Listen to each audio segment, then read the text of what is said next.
আসসালামু আলাইকুম। আরওয়াইকে আনোয়ার ইউটিউব চ্যানেলের পক্ষ থেকে সকলকে স্বাগতম ও শুভেচ্ছা।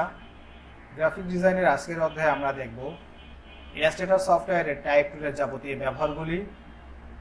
ঘরে বসেই যদি আপনি গ্রাফিক ডিজাইনার হতে চান তাহলে আমাদের চ্যানেলের সাথেই থাকুন, দেখতে থাকুন আমাদের চ্যানেলের টিউটোরিয়ালগুলো এবং ধীরে ধীরে হয়ে উঠুন একজন দক্ষ গ্রাফিক ডিজাইনার। চলুন কথা না বলিয়ে শুরু করা যাক। টাইপ টুলের কাজগুলো দেখার জন্য আমাদেরকে ইলাস্ট্রেটর ওপেন করে এইটা হচ্ছে আমাদের টাইপ টুল। ইলাস্ট্রেটরে বর্তমান যে ভার্সনটা আমি চালাচ্ছি অর্থাৎ ইলাস্ট্রেটর 2022, সেখানে টাইপ টুল মূলত এখানে 7 প্রথমটা হচ্ছে শুধু type tool, as a general type টুল অর্থাৎ চয়েস করেন। যার পরে আপনি লেখার সাইজটা খুঁজে পাচ্ছেন না, দেখেন লেখার সাইজটা কোথায় আছে, কত সাইজে লিখবো, কি কালারে লিখবো, কালারটা আপনি এখানে চয়েস করে দিতে পারবেন খুব সহজে।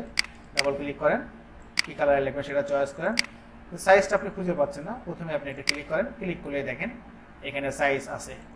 আমি একটা সাইজ দিলাম, সর্বোচ্চ 72 থাকে। এর উপরে সাইজগুলো আপনি দিয়ে দিতে চান তাহলে আপনাকে এই লেখাটা মুছে একটা সাইজ উল্লেখ করে এন্টার দিয়ে দিতে হবে।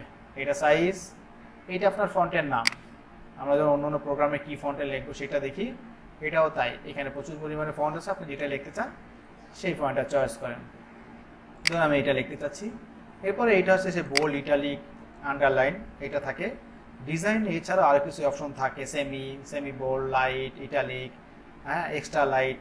এইগুলো ডিপেন্ড করা হচ্ছে আপনি ফন্টটা ফ্রি কতগুলো স্টাইল ওরা দিচ্ছে, অথবা আপনি প্রিমিয়ামে কতগুলো স্টাইল দিচ্ছে। যে ফন্ট যে বানায় সেই স্টাইল থাকে। নেওয়ার পরে এটা হচ্ছে একটা জেনারেল টাইপ। আপনি খেয়াল করুন, দেখেন আপনার লেখার নিচে একটা দাগ এসেছে। লেখার নিচে দাগ থাকলে বুঝতে হবে যে আপনি এখন টাইপ টুলেই আছেন।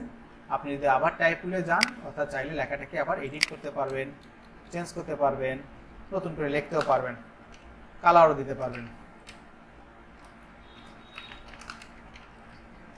এই ব্লক করেন, এইখান থেকে আপনি কালার দিতে পারেন, ডাবল ক্লিক করে যে কোনো কালার দিতে পারেন। এগুলো হচ্ছে কালার, আর এগুলো হচ্ছে এর হিউ অ্যান্ড স্যাচুরেশন বা ব্রাইটনেস আর কন্ট্রাস্ট। এইবার চেঞ্জ করতে পারলাম। এই হচ্ছে সাধারণ লেখার ব্যাপার। এবার যদি আপনি মনে করেন আমি এখান থেকে আরেকটা টাইপ টুলের ব্যবহারটা দেখে নিই, এরিয়া টাইপ টুল। এরিয়া টাইপ টুল মূলত আছে কোন এরিয়ার ভিতরে আপনি লেখির কাজটা করবেন। হতে পারে সেটা একটা শেপ অথবা নির্দিষ্ট এরিয়া। প্রথমে আমরা এরিয়া টাইপ টুলে গেলাম, যার পরে আপনি যদি এখানে ক্লিক করেন দেখেন কোনো কিছু লিখতে পারবেন না।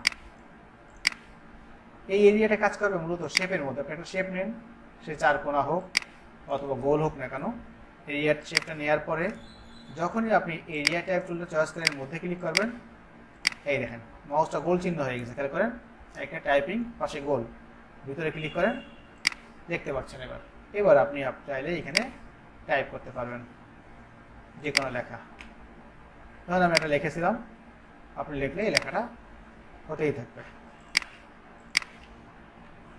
এই দেখেন শুধুমাত্র ওই এরিয়ার মধ্যে এটা লেখা হয়ে গেল। আমরা একটা লেখা কপি করা পেস্ট করেছিল বলে আমি এটাকে পেস্ট করে দিচ্ছি। বাইরে ক্লিক করেন, মুভ টুলে, এই দেখেন এরিয়ার মধ্যে আপনি লিখে ফেলেছেন। এটা এরিয়া টাইপ টুল। এবার যদি আপনি মনে করেন এবার আপনি চারকোনা যে কোনো শেপ নিয়ে লিখতে পারবেন, কিন্তু যে কোনো শেপ আপনি লিখতে পারবেন। এরপরে টাইপ টুলটা আমরা দেখি এখানে, type on path tool. Type on path tool মূলত হচ্ছে আপনি যে শেপটা নিয়েছেন তার লাইনে যদি লিখতে চান। ধরুন আমি আবার একটা ইলিপস নিলাম, এটাকে গোল করলাম, আমি চাচ্ছি এই দাগে লিখবো, অর্থাৎ যে বর্ডারটা আছে আগের মতোই আমরা এখান থেকে চলে গেলাম হচ্ছে টাইপ অন পার্ট টুল। দেখুন মাউসটা একটু বাঁকানো অবস্থায় কাটছো, কিন্তু মাঝখান থেকে দাগ বাঁকানো। এটা মানে হচ্ছে পাথ। পাথ মানে পেন টুল দিয়ে তৈরি করা যে কোনো শেপ, অথবা এই শেপ থেকে নেয়া যে কোনো শেপেই আপনি লাইনে টাইপ করতে পারবেন। আপনি জাস্ট চলে যান টাইপ অন পার্ট টুল, এই দাগে ক্লিক করেন, এই দাগে, এই দেখেন আপনি লিখতে পারবেন। এবার ধরুন আমি আমার লেখাটা পেস্ট করে দিই। এবার লেখাটাকে কন্ট্রোল এ দিয়ে ব্লক করে আমি যদি লেখা সাইজ বড় করি, দেখেন আমার লেখাটা বড় হচ্ছে। আরও বড় করি আমি এই ফন্টে এখানে ঘোরাই, এই হয়ে গেলে আমার একটা লেখার বোল্ড স্টাইল। এই দেখুন আমি আমার লেখাটাকে এভাবে গোল করতে পারলাম। আমি যদি এটাকে স্টাইল নিতাম, বোঝানোর জন্য আমি একটা স্টাইল নিই। আবার আমি এখানে টাইপ অন পার্ট টুলে যাই, ক্লিক করি, এবার আমার লেখাটা এখানে দিয়ে দিই। আগের মতো আমি ফন্ট বাড়াই কমাই দিলে আমি এখানে লিখতে পারবো।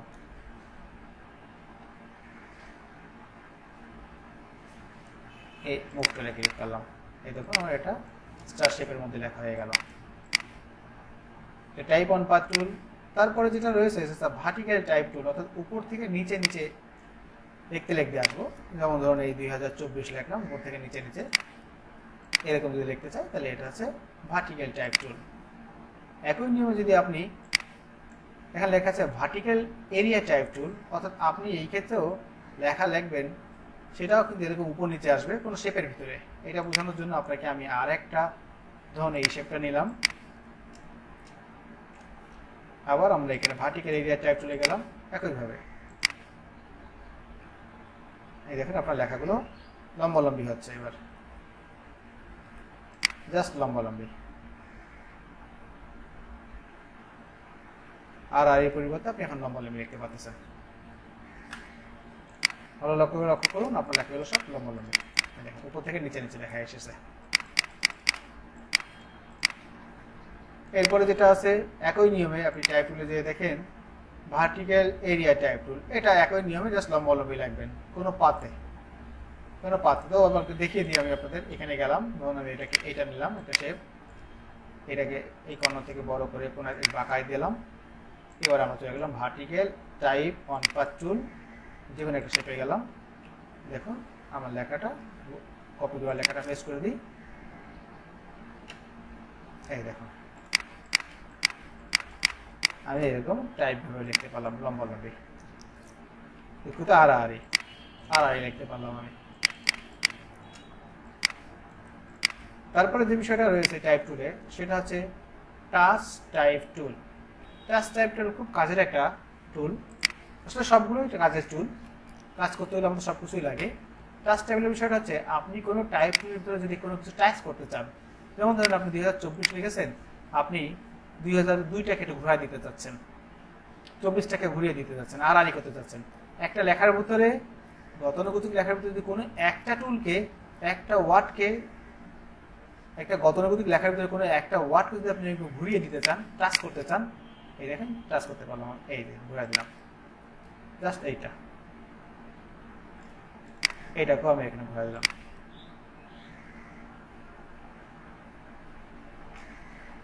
সরিয়ে দিতে পারি,